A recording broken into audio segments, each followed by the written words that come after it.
Ah, ah, ah, on est bien. Comme le disait l'immonde Pascal Sevran, on est... Ah, ah, c'était SmackDown, c'était bien. Dans la nuit du vendredi 2 avril au samedi 3 avril, regardez, hein, tout le sel que j'ai laissé à Monday Night Raw. Je me revigore après cet excellent épisode de SmackDown qui nous aille cette route vers WrestleMania. Oh, oh là là, oh là là. Ah mais SmackDown prenez mon cœur, prenez mon argent, mais c'était très bien et je vais en parler avec beaucoup de plaisir. Il y aura un peu de rage, évidemment, il y a toujours un tout petit peu de sale. Le plaisir de mettre tout tes sens en éveil, mais là vraiment cet épisode de SmackDown, oui c'était bien. Ouais, salut à tous, c'est Sturi et bienvenue pour le SmackDown Recap, le premier depuis tellement longtemps. Et je vous encourage dès à présent, si vous ne l'avez pas encore fait, d'aller voir le replay de ce que j'ai enregistré hier soir en live sur Twitch. Un live qui a duré plus de 4h30, donc quelque part, voilà, la forme est revenue. Et tous vos messages d'amour et d'encouragement m'ont permis justement de me redynamiser, de me remettre en selle. Et de me préparer à l'incroyable WrestleMania Weekend. Même pas WrestleMania Week, hein, parce que, oula, gros planning hein, pour la chaîne CCL4, et j'en reparlerai, il faudra me suivre sur les réseaux sociaux, @Turicane sur Twitter.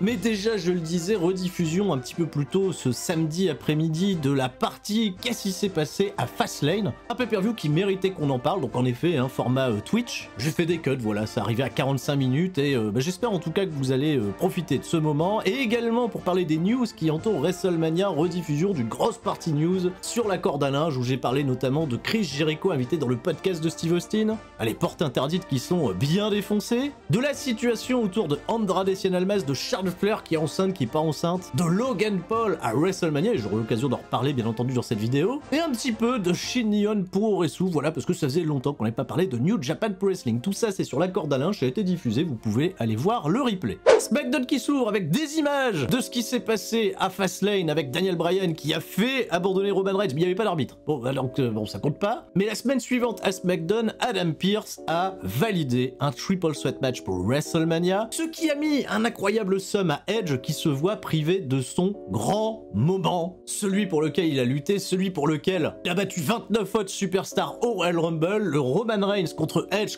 dont Edge rêvait, n'aura pas lieu, et c'est cette petite fouine de Daniel Bryan qui vient lui mettre un sacré sub. Et oh là là, ça va être l'épisode de Daniel Bryan, Captain Sum, qui distribue un sum phénoménal à Edge, qui va ouvrir cet épisode de SmackDown, un très beau Edge, qui vient nous parler pendant une dizaine de minutes, il nous claquait une excellente promo. Edge qui va admettre que Daniel Bryan, il l'a pas vu venir à jouer les ultimes opportunistes. Alors Edge, c'est l'ultime opportuniste et il a pas vu venir Daniel Bryan qui s'est incrusté dans son main event et ça, c'est quand même incroyable. Daniel Bryan, on devait faire équipe normalement à Fastlane et le mec en fait, il a pris un chemin détourné. En fait, Edge, il est fantastique dans cette promo parce qu'il est en train de retourner la situation de Daniel Bryan, tu vois, à son avantage. Et Edge qui attaquait Daniel Bryan à Fastlane, si c'était à refaire, il le ferait parce qu'il s'est regardé dans le miroir Edge et il a revu l'ultimate opportuniste. Il a revu le Ratidar Superstar.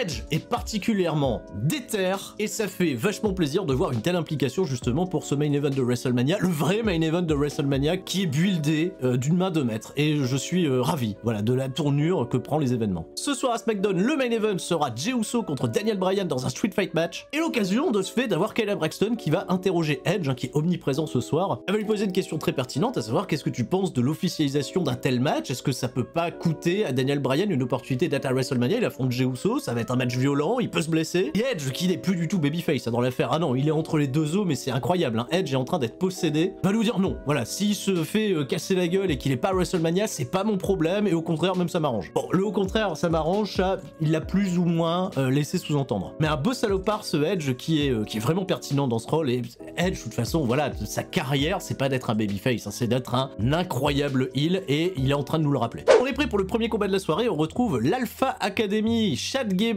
et Otis. Ils ont une confiance incroyable, hein. Ils se voient bien remporter le Fatal 4-Way pour les championnats par équipe qui n'aura pas lieu à WrestleMania mais au SmackDown spécial WrestleMania. En fait, pour tous les gens qui ne seront pas à WrestleMania, la semaine prochaine, une édition spéciale de SmackDown qui aura des allures de WrestleMania, qui a été apparemment enregistrée, on parlera pas de spoil. De toute façon, je sais pas si c'est spoilable pour le moment, mais voilà, clac, SmackDown Recap la semaine prochaine. Et oui, un gros programme. L'occasion de voir des vignettes, hein, pour tous les participants. On a bien entendu Dolph Ziggler et Bobby Roode Road, hein, les actuels champions qui sont totalement en confiance hein, pour conserver les championnats par équipe, rien d'incroyable dans cette vignette. La belle histoire peut-être pour Dominique qui va peut-être vivre le rêve de devenir champion par équipe avec son papa, son mentor. Alors c'est un peu étonnant parce qu'il y a encore quelques semaines, les deux hommes étaient peut-être pas sur la même longueur d'onde, hein.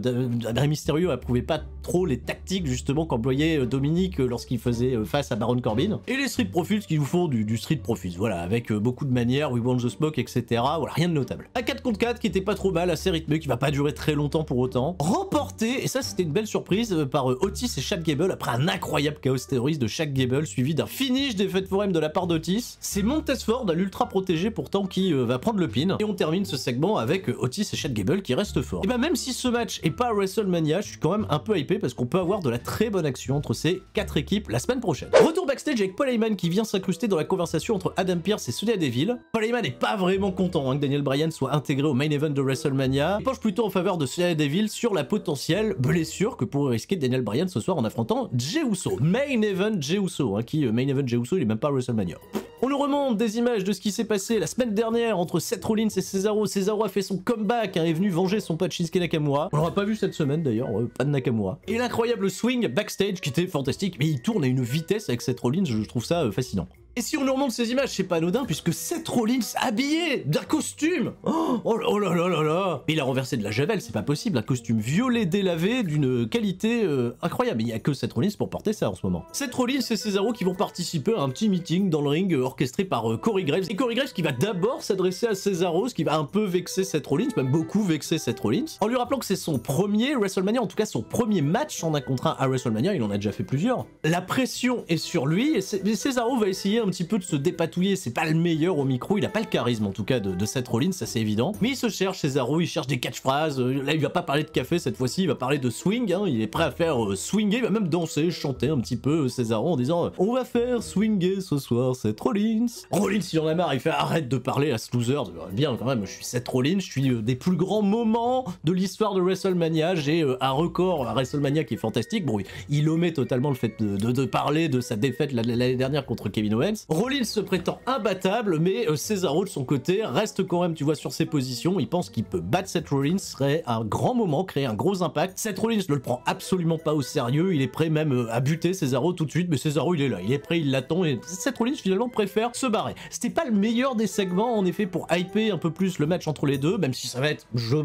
m'en doute, un excellent combat. Malheureusement, on a bien vu qu'à l'issue de ce segment, voilà, Cesaro manque clairement d'assurance au micro, et à contrario, voilà, Seth Rollins excelle particulièrement dans ce domaine. Arrêtez tout! On n'avait pas de nouvelles depuis tellement longtemps. Carmella backstage! Elle est là, elle est en train de s'étirer et Vlatipa que Shayna Baszler, Nia Jax et Reginald se pointent. Et Reginald il est pas trop en confiance à l'idée de recroiser son ancienne patronne, il va glisser quelques mots à l'oreille de Nia Jax et Nia Jax va intimider Carmella en lui disant tu regardes pas mon mec, hein voilà, hein, tu nous laisses faire nos affaires, etc. Et c'est petit storytelling. Alors je sais que certains vont s'en foutre totalement parce que bon, Nia Jax et Shayna Baszler aspirent un peu notre énergie en ce moment, mais on accorde un petit peu de storytelling à un truc de bas de carte, c'est pas pour me déplaire. Et si on a croisé Shayna Baszler, c'est parce que tout de suite maintenant, elle a un combat. Shayna Baszler va-t-elle enfin remporter un match? Elle affronte Natalya et ça va durer précisément 35 secondes. Natalya va bloquer Shayna Baszler dans un small package qui va être retourné une fois en faveur de Shayna Baszler, puis retourné après en faveur de Natalya, et Natalya va remporter la victoire. Shayna Baszler est à 6 défaites consécutives en solo. Ah c'est la S. Ça semble bien faire plaisir à Carmella qui observe ça depuis les backstage. Et va s'en suivre, voilà, le build-up d'un match qui n'a toujours pas été annoncé autour des championnats féminins et qui vont inclure, j'ai l'impression, toute la division féminine, sauf Peyton Royce. Et Bayley, on n'a pas de nouvelles de Bayley. Et qu'est-ce qu'elle devient Bayley? Pourquoi elle est pas là?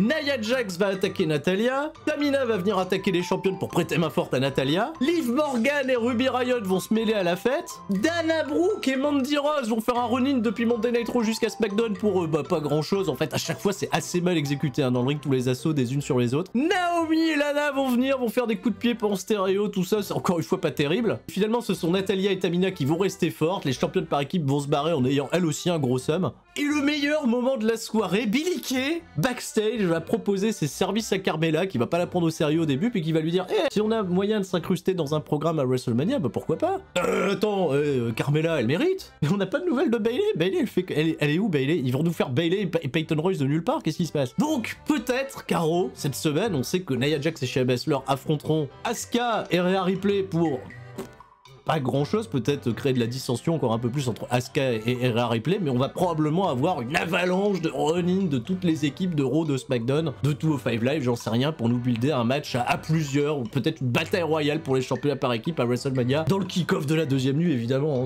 Voilà, c'était ce qu'il y avait de plus faible cette semaine à SmackDown évidemment. On est à peu près à la moitié du show et c'est le moment de retrouver Sami Zayn qui accueille son invité ce soir, qui n'est nul autre que le youtubeur à succès américain Logan Paul. Il est son invité pour juger de la qualité du teaser de son documentaire, donc qui n'a pas encore été annoncé, on connaît pas la date. Là on va juste avoir le teaser du documentaire. Sami Zayn, victime du plus grand complot de l'histoire de WWE, selon lui il en fait des caisses et il est hilarant dans ce domaine. Sami Zayn qui va venir au ring, partager au Thunderdome sa grande excitation à l'idée de recevoir Logan Paul et de nous présenter ses images. Logan Paul arrive au ring, Sami Zayn l'accueille avec une danse qui est absolument fantastique. Non mais Sami Zayn est un danseur hors pair, depuis déjà El Generico dans le circuit indépendant, il me régale à chaque fois qu'il se met à bouger. Moment de complicité entre les deux hommes, je trouve que Logan Paul est particulièrement à l'aise bien entendu avec une caméra, de toute façon Logan Paul est vraiment youtubeur à succès, qu'on l'aime ou qu'on l'aime pas, voilà, il a cette créativité, il peut apporter un plus justement à cette storyline entre Kevin Owens et Sami Zayn, j'en suis un peu convaincu. Sami Zayn qui va inviter Logan Paul non pas seulement à regarder son teaser, mais à être également dans son coin à WrestleMania pour le match qu'il opposera à Kevin Owens. Et c'est le moment tant attendu de nous révéler ce teaser. Un marasme incroyable avec Sami Zayn qui voit des complots partout, le montage est particulièrement dynamique et met un petit peu, tu vois, parodie un peu tous les idées, tu vois, des grands complots, tu vois, de la Terre plate, de tout ce qui se passe, tu vois, dans le monde. Et Sami Zayn campe ce rôle vraiment à la perfection. Je sais que ça peut paraître un petit peu naze, qu'on peut se dire Sami Zayn, on préférait le voir catcher plutôt que faire ce genre de clownerie, mais ce teaser m'a véritablement beaucoup amusé. On ne connaît pas encore la date de diffusion du documentaire intégral et j'espère qu'elle sera partagée, je sais pas si ça sera sur WWE Network ou sur YouTube. J'ai très hâte de voir le truc en entier, de voir Sami Zayn, tu vois, s'enfoncer un petit peu plus dans ses conneries. Et justement, Sami Zayn va demander à Logan Paul son avis sur les images qui ont été diffusées. Et Logan Paul, il est un petit peu gêné parce qu'il va dire ouais, on sent qu'il y a un effort de fait, mais bon, c'est un petit peu cringe quoi. Sami Zayn, il est pas content, tu vois, il dit puis comment ça mais non, mais c'est vrai, je sais pas, j'ai parlé avec ton pote Kevin Owens, il pense que t'es un petit peu parano en ce moment. Sami Zayn, il pète un câble, il fait non mais t'es mon invité, t'es pas l'invité de Kevin Owens, tu dois prendre parti pour moi. Et on n'en saura pas bien plus parce que Kevin Owens va se pointer, va foutre un gros stunner sur la tronche de Sami Zayn. Owens met en garde Sami Zayn qui va continuer, tu vois, de lui asséner des coups, de le stunner à fond la caisse jusqu'à ce qu'il retrouve la raison. Et je trouve que l'idée derrière tout ça est pas si mal. Et Owens va se barrer en poussant Logan Paul, tu vois, Logan Paul qui devrait se retrouver dans une situation où il sait pas trop, tu vois, ce qui se passe. Mais qu'est-ce que c'est fou la WWE. J'ai trouvé que le segment en entier était particulièrement chouette et me hype un peu plus cette storyline qui manquait un peu d'envergure jusqu'à présent entre Kevin Owens et Sami Zayn qui tombe un petit peu là, mais on sait, là aussi c'est un peu comme Seth Rollins contre Cesaro que le match entre les deux peut être fascinant. Backstage, on va retrouver Edge qui approuve totalement auprès de Adam Pearce et Sonya Deville le match entre Jey Uso et Daniel Bryan, parce que si Daniel Bryan peut être blessé et pas être à WrestleMania, bah ça fait les affaires de Edge. Il annonce également qu'il va aller commenter le match, il sera à la table des commentateurs pour apporter un petit peu plus de storytelling à l'histoire et c'était pas plus mal au final. Carmella, on l'a pas vu s'échauffer pour rien, elle a un match, figurez-vous, oui, Carmella elle va affronter Bianca Belair. Mais avant ça, on nous remonte des images de Logan Paul, forcément, t'as un youtubeur à succès qui est là, on va nous remontrer des images pour créer le buzz. Et retrouver juste ensuite Kevin Owens en interview, qui n'aura pas le temps de dire grand chose puisque Sami Zayn va l'attaquer pour poursuivre, voilà, la hit entre les deux hommes. On nous remonte,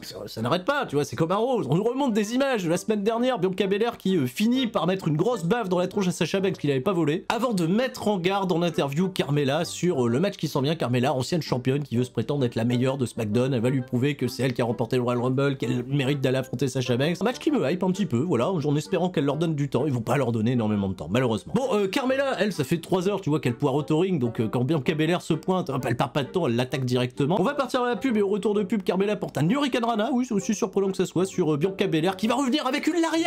Oh, j'adore les lariats, je crois que c'est mon move préféré. Elle arrivait à un moment où je m'y attendais absolument pas, derrière un dropkick tout naze. Carmella va revenir avec un super kick sans faire de leg slap, elle se claque pas la cuisse, elle respecte les consignes, il y aura pas d'amende pour Carmella. Derrière, le KOD arrive un peu vite et le match n'aura duré malheureusement que 2 minutes 30, j'aurais bien aimé en voir un petit peu plus entre les deux. Après le match, Sasha Banks va essayer d'attaquer Bianca Belair, mais c'est une attaque un petit peu naze, donc finalement Bianca Belair la vend pas et annonce juste à Sasha Banks qu'elle doit se tenir prête pour leur affrontement à WrestleMania. Je suis toujours pas emballé emballé par la storyline, hein, qui est juste un duel d'ego, voilà, qui a pas trop de substance, a pas trop d'intérêt, mais bon, j'ai hâte quand même de voir le match à WrestleMania qui devrait être d'une bonne qualité. Backstage, un plan sur Roman Reigns qu'on n'a pas encore vu depuis le début de la soirée, c'est un peu étonnant, qui est voilà, en pleine concentration avec Jey Uso, qui a un match très important ce soir. Et on nous annonce que la semaine prochaine, voilà, c'est le SmackDown WrestleMania édition spéciale avec la bataille d'André le Géant avec tous les hommes qui ne méritent pas un programme à WrestleMania. Les pauvres. Bon là, comme vous le voyez, hein, ça nous mêle du Tucker, hein, voilà, Tucker aux côtés de Baron Corbin, de Shinsuke Nakamura et de Jey Uso, main event Jey Uso qui va encore une fois main event et SmackDown. Pas de programme à WrestleMania, bon bien vous en faites ce que vous voulez. Il y a Baron Corbin également, je le disais, dans cette bataille royale, et Baron Corbin aura un programme très important ce lundi à Raw puisqu'il affrontera Drew McIntyre, ce qui va permettre à Baron Corbin de nous faire une petite promo en disant hey, si je peux take out Drew McIntyre, bah je prends sa place à WrestleMania, voilà, et vous allez respecter le roi. Quelqu'un y croit? Quelqu'un? Ah, bon, malheureusement, c'est loupé pour Baron Corbin. Apollo Crews, oui, on va pas voir Biggie ce soir, mais Apollo Crews, il va faire une petite promo avec son accent nigérien totalement incroyable. Et il va défier Biggie dans un Nigerian tambour match, tambour fight, j'en sais rien. C'est un truc ancestral apparemment qui n'existe pas, bien entendu. Un match où il n'y a pas de règles, un match où tout est permis, un match où il y aura des tambours nigérians, certainement. Et ben voilà, hein, faites ce que vous voulez. On est prêt pour le main event, Daniel Bryan contre Jey Uso. On retrouve bien entendu Edge, hein, qui va croiser Paul Heyman backstage, qui va lui dire alors, hein, Daniel Bryan, hein, qui vient s'initier dans ton truc, etc. Et Edge il fait écoute, je t'arrête tout de suite. Il laisse sous-entendre qu'ils sont du même avis autour de la situation. Il va aller commenter le match et s'assurer que justice soit rendue, etc. Voilà, il s'installe à la table des commentateurs. Alors Edge, c'est vrai que pendant tout le match, là, il va faire de la redite. Ah, j'ai gagné le Royal Rumble, Daniel Bryan mérite pas d'y être, blablabla. De la grosse violence pour débuter le match entre Daniel Bryan et Jey Uso. Ça va se déplacer à l'extérieur du ring, ils vont les narguer Edge évidemment, et Edge comme d'habitude il fait à Jey Uso, vas-y occupe-toi de lui comme il avait fait à Roman Reigns, occupe-toi de battre Daniel Bryan, voilà. Il a un somme incroyable sur Daniel Bryan, hein, Edge, c'est fascinant. Daniel Bryan va reprendre l'avantage, il va aller sortir une chaise, il va commencer à massacrer Jey Uso avec des coups de chaise, il pourra pas poursuivre son assaut beaucoup plus longtemps puisque la musique de Roman Reigns se pointe, Roman Reigns qui va venir s'installer un petit peu comme Shao Kahn, voilà, sur voilà, un petit siège amené par Paul Heyman sur la rampe d'entrée pour observer l'action. Ça part en pub, retour de pub, les mecs sont généreux, voilà, des souplesses arrière sur l'extérieur du ring, ça va se mettre des coups de chaise, des coups de chaîne. Daniel Bryan qui va continuer de venir provoquer Edge à la table des commentateurs et il va faire un truc que j'ai trouvé pour la fin de match totalement fou, il va s'entourer le bras, tu vois, de la chaîne que Jey Uso avait introduit dans le match pour lui asséner des coups directement, tu vois, au niveau de la nuque, et j'ai trouvé ça fantastique parce que Daniel Bryan fait ça assez régulièrement justement pour amener sa yes lock et là le faire avec les chaînes, et il y a des plans à chaque fois sur Edge, sur Roman Reigns qui trouve la violence incarnée par Daniel Bryan plutôt menaçante. Le yes lock est appliqué, voilà, c'est une victoire hyper convaincante pour Daniel Bryan. Edge a le somme, Roman Reigns également a le somme, Daniel Bryan qui distribue du somme partout, et Daniel Bryan qui n'en reste pas là, il va aller attaquer Edge, il va même pas demander son reste, il va même pas l'avertir, il arrive directement, hop, le coup de genou dans la face, il va aller lui éclater la tête dans le poteau, il va tout de suite se tourner, il y a ce plan où il voit Roman Reigns au loin, et bon Dieu, qu'est-ce que ça fait du bien de voir un aussi gros babyface que Daniel Bryan. Je lui avais déjà dit que c'était un de mes catcheurs préférés, Daniel Bryan, c'est mon catcheur préféré encore plus ce soir. Il va remonter la rampe, Roman Reigns va essayer de lui envoyer son siège, il va l'esquiver, il va revenir, le coup de genou, le yes lock appliqué sur Roman Reigns avec de la pression à fond la caisse, il y a tous les officiels de WWE qui arrivent pour essayer de les séparer. Daniel Bryan qui va monter sur le ring, qui va monter sur le coin du ring, voilà, célébrer yes et compagnie. Oh là là, qu'est-ce que c'est bien d'aussi bien construire un babyface avant une rencontre aussi classe avec un Roman Reigns qui a l'air imprenable évidemment parce que c'est le chef de la tribu, la tête de la table. C'est dommage qu'il ait autant besoin de gruger pour essayer de gagner ses matchs. Je sais que vous avez été nombreux à me faire remarquer, tu vois, cet aspect-là sur les commentaires sur la chaîne YouTube. Est-ce qu'il est en train de révéler un petit peu plus son côté obscur, son côté sombre, et il y aura Daniel Bryan qui va être planté au milieu de tout ça pour faire vivre un peu le work rate, la grosse énergie. Bordel, j'ai hâte, vraiment hâte d'être à WrestleMania et de vivre ce triple sweat match qui est vraiment construit à l'image, tu vois, d'une grande affiche de WrestleMania et qui va pas décevoir. Peut-être son résultat, évidemment, mais waouh, on est bien. Mais pour le résultat, pour mes pronostics, voilà, je vais attendre bien entendu le Sturistradamus pour vous révéler tout ça. Un très bel épisode de SmackDown, avec un petit peu de bullshit évidemment, mais globalement c'était particulièrement très divertissant, c'est court, c'est plus digeste, et ça fait du bien. Prochain rendez-vous ce lundi à partir de 20h pour faire la grande preview de Raw. Et également, tu vois, planifier un petit peu tout le programme de cette semaine de WrestleMania où on va pas chômer hein, sur la chaîne CSL4. Il va y avoir des lives un petit peu partout, comme je le rappelle, encore une fois. Hein, suivez-moi sur non, il est où Twitter? Il est là. Suivez-moi sur Twitter. Profitez bien de votre premier week-end de confinement. Et tout le monde reste fort et en bonne santé. Comme ça, on sera en forme pour vivre cette grande semaine de WrestleMania. Des gros bisous. C'était Sturi. Ciao, bye bye.